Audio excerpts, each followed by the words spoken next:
people know from the Bible where Babylonia was. The Persian Empire conquered Babylon, and most empires in antiquity were not like the American Empire, not like the Christian empires. They were willing to let countries, let the residents of a country follow whatever religion they wanted, live their own ways, have their own practices, as long as they paid tribute and taxes. All they cared about was the money.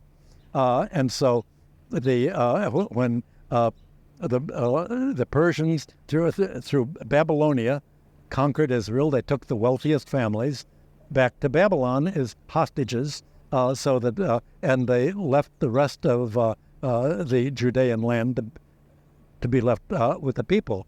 The Jews over the next century or so assimilated with Babylonian. We have all of their letters, we have their wills, their marriage agreements, and they all had Babylonian scribes write. So we know that there was Babylonia, was part of the Babylonia and Sumer. Iraq and Syria were basically the root of the ancient Near Eastern takeoff. And right over the mountains, Iran, Persia, basically. So that is where all of the practices of enterprise developed. And they developed there because you had this rich agricultural land as you had along the Nile. That was all, for millennia, deposited by rivers, by silt, rich silt from the rivers that made wonderful soil. But there was one problem with the soil. It didn't have metal because it was soil. It didn't have rocks, stone, it didn't, to build walls. Everything was made out of mud. You have mud bricks to make walls, palaces, the foundations, and all of that. So they had, in order to survive, Mesopotamia had to get the elements that made bronze, which is why they called it the Bronze Age. And they had to develop foreign trade and foreign enterprise. So all the practices of enterprise, money, weights and measures, you can't have exchange without weights and measures, charging of interest was essentially, everything went down on credit. If you would have a Sumerian or Babylonian palace, or wealthy families consign textiles and rugs and weavings and clothes to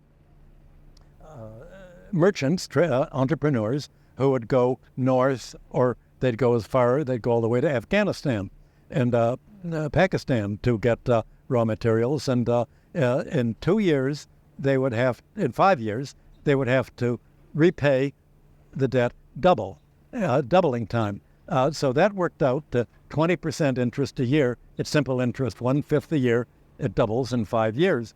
We have the textbooks that they taught scribes in, and they said, how long does it take a debt to double? 5 years. I wish that American universities teaching finance, when they say, what's the interest rate? What's the effect? How long does the interest rate take to double? So if you take out a mortgage and buy a house, pay 7% mortgage today, you take out a 30-year mortgage, how long, what did the bank get out of that? Well, in 10 years, at 7%, the lender will get an interest as much as the seller of the house, the land, the property got, and they already get it back in 10 years. And in 20 years, it doubled again. And in 30 years, it's quadrupled. So you see how rapidly the increase in debt service is. Economies don't grow that fast.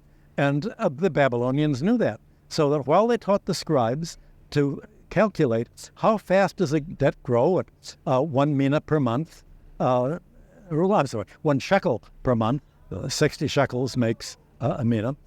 They also had plans, how fast does a herd of cattle grow? And a herd of cattle grows very much like modern economies grow. It grows in an S-curve and would taper off.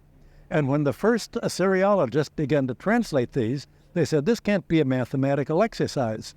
It must be they're just reporting how a herd actually grew. But the Sumerians had quadratic equations. If you're a Sumerian scribe, you need to learn more mathematics than a high school student learns in America today. They did it forecasting astronomical relations, doing all sorts of calculation.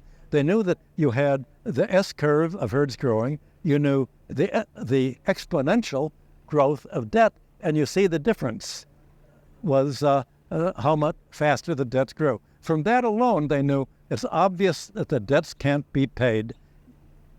If you don't cancel them, you're going to have a domestic oligarchy growing.